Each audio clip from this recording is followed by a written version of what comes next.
Hospital के अंदर गंदा पानी जा रहा है, जहाँ पे हमेशा ये तबलीग की जाती है। डॉक्टर अक्सर कहते हैं गंदे पानी से बचो, जरासीमों से बचो, सफाई रखो, हाथों की मुंह धो के रखो, पाँव धो के रखो, नहा के रहो, डिटोल इस्तेमाल करो, डाफ इस्तेमाल करो, फलान चीज इस्तेमाल करो, ये करो वो करो। लेकिन आज पूछना ये है कि अब ये गंदा पानी हॉस्पिटल के अंदर जा रहा है, क्या ये किसी को नजर नहीं आ रहा? डॉक्टर कहाँ गए? उन्हें भी नहीं नजर आएगा हमारे हॉस्पिटल के अंदर पानी आ रहा है, इसे रोका जाए। और बल्दिया वाले जो हैं वो तो 24 घंटे इस रोड से गुजरते रहते हैं।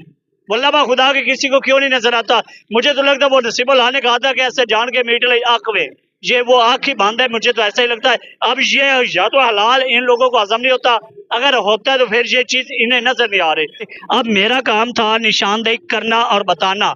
ये देखे इस वक्त ये सारी मार्केट है, ये देखे ये मेन रोड है और ये अलाइड फार्मेसी है, ये सिविल हॉस्पिटल की चार दीवारी है और सिविल हॉस्पिटल ये फैमिली हेल्थ क्लिनिक सिविल अस्पताल का बोर्ड लगा हुआ है। अब अंदाजा कर लें कि हर एक चीज हम बता रहे हैं कि यहाँ पे कूड़ा, इधर कूड़ा, वो कूड़ा, पानी खड़ा है, ये खड़ा है, वो खड़ा है।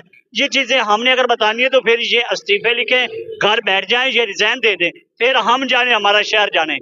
अगर इन लोगों को कोई चीज नजर नहीं आ रही तो ये छुट्टी कर जाएं, ये मेहरबानी करें, हमारा शहर है।